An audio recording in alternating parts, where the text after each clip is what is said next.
तो हेलो दोस्तों, good morning. कैसे हैं आप लोग? आई होप आप सब अच्छे होंगे और मैं भी अच्छी हूँ। और स्वागत है आपका एक बार फिर से देव माया व्लॉग में।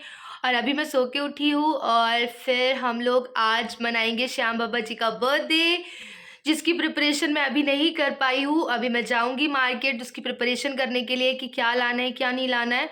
और फर्स्ट टाइम मना रहे हैं हम, क्योंकि पहली बार मैं घर पे हूँ बर्थडे के टाइम, वरना तो मोस्टली मेरी ड्यूटी ही होती रहती है। और अभी तो मैं छुट्टी पे हूँ और मैं हॉस्पिटल नहीं जा रही हूँ, क्योंकि मेरी तबीयत भी ख़राब थी और दिवाली की वजह से मैं यहाँ आई थी लखनऊ में।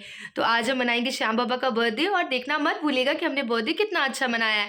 ठीक है फ्रेंड्स, तो मिलती हूँ आपसे थोड़ी देर में। Goodbye. देखिए, टेबल हमारी रेडी हो गई है और सारा सामान भी आ गया है। ये है बिस्किट और ये है चॉकलेट्स और ये है फन फ्लिप का पॉप्स और वो है फ्लावर। और ये मैंने बलून्स को डेकोरेट कर दिया है। वैसे लोग कहते हैं कि ब्लैक बलून्स नहीं लगाने चाहिए, लेकिन मुझे ऐसा लगता है कि जाकी रही भावना जैसी, प्रभु मूरत देखी तिन तैसी। क्योंकि भाव के भूखे हैं भगवान, वो आपका भाव देखते हैं कि आप किस भाव से उनकी पूजा और अर्चना कर रहे हो। तो बस मैंने इसीलिए ब्लैक लगा दिए। और उसके बाद श्याम बाबा जी हो गए स्थापित। देखिए, फाइनली मैं भी हो गई हूँ रेडी अपने खाटू श्याम बाबा जी के लिए, उनका बर्थडे मनाने के लिए। और देखिए मैंने कितना प्यारा सा डेकोरेशन किया उनका, दिखाती हूँ, वेट। ये देखिए,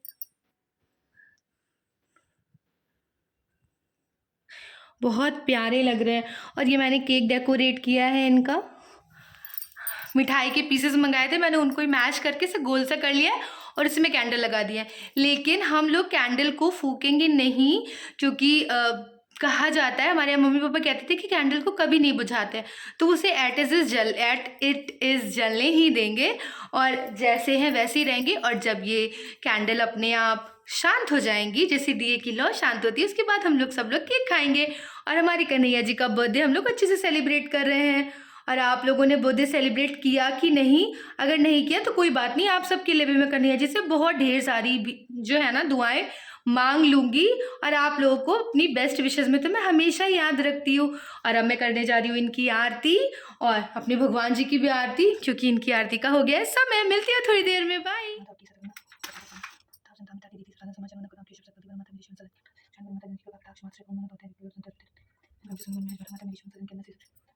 और तत्पश्चात हमने शुरू की आरती। आरती से पहले भगवान जी को फूल अर्पित किए। फूल अर्पित करने के बाद दीप को प्रज्वलित किया और उसके बाद आरती की।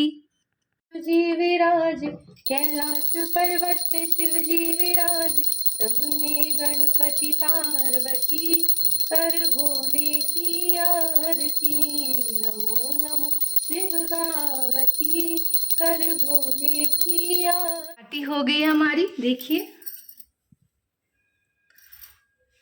और श्याम बाबा की भी आरती हो गई है। और ये देखिए, और आपको पता है मैं ना कन्हैया जी की मूर्ति को रखना भूल गई थी, राधे कृष्ण जी की। फिर एकदम से गुब्बारा फूटा और उनके पास जाके गिरा।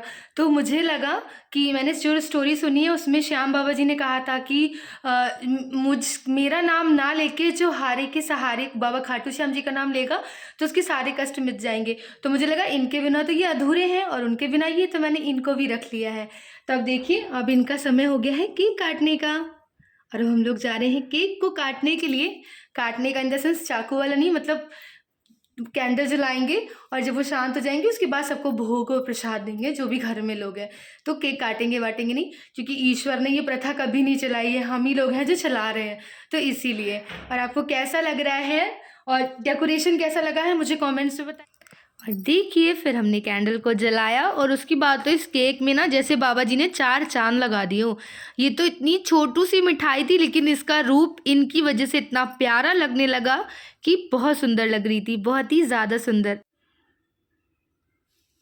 और आपको पता है, मुझे पता नहीं था कि आज कन्हैया जी का बर्थडे है। कल मुझे मेरी फ्रेंड ने बताया कि आज कन्हैया जी का बर्थडे, तो मैं उसको भी बहुत बड़ा थैंक यू बोलना चाहूँगी। Shweta, I love you and thank you so much कि तुमने मुझे ये बताया, और जिसकी वजह से मुझे ये सौभाग्य प्राप्त हुआ कि मैं बर्थडे मना सकूँ। और आपको पता है, मानिक भैया भी बहुत अच्छे हैं, वही सारा सामान लेके आए, क्योंकि अगर मैं तो जा ही नहीं पाती घर के बाहर, क्योंकि पता है आपको मेरे पास की नहीं थी ताले की, इस वजह से। तो मानिक भाई एकदम टाइम पे उन्होंने सारी तैयारी की, तो उनके लिए भी बहुत बड़ा थैंक यू। और आप लोगों के लिए तो बहुत ही बड़ा वाला थैंक यू, क्योंकि मेरी तबीयत अगर ठीक नहीं हुई होती तो मैं बिल्कुल ही नहीं कर पाती। और उसके बाद लिख की मैंने थोड़ी सी पिक्चर, क्योंकि जैसा आप लोगों को पता है कि मैं हर वीडियो के बाद 2-4 पिक्चर्स खींच ही लेती हूँ, क्योंकि मुझे पिक्चर्स को क्लिक करना बहुत अच्छा लगता है। तो देखिए कैसी है। आज से अच्छा दिन तो हो ही नहीं सकता था। इतने अच्छे से श्याम बाबा का बर्थडे मनाया हमने। श्याम बाबा स्वयं ऐसा लग रहा था जैसे कृपा बना दी हो कि हर चीज़ अपने आप ही होती जा रही थी। जो चीज़ नहीं थी वो भी अपने आप ही उसकी भी पूर्ति होती जा रही थी। तो दिल इतना खुश है, इतना सुकून मिल रहा है कि आपको मतलब बहुत खुश हूँ मैं, बहुत ही ज़्यादा खुश हूँ। केक भी बन गया, सारी चीज़ें भी आ गईं।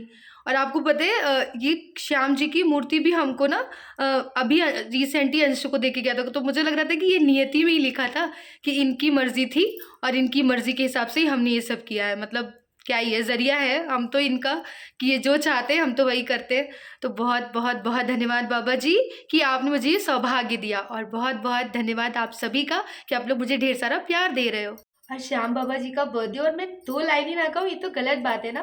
तो ये 2 लाइनें जो मैंने सुनी है वो मैं आपको सुना रही हूँ कि मैं डूब जाऊँ ये कभी हो नहीं सकता, बेटा अगर हो दर्द में पिता सो नहीं सकता, बेटे की हार तुम्हें बर्दाश्त नहीं होगी, है मुझको भरोसा मेरी हार नहीं होगी सावरे।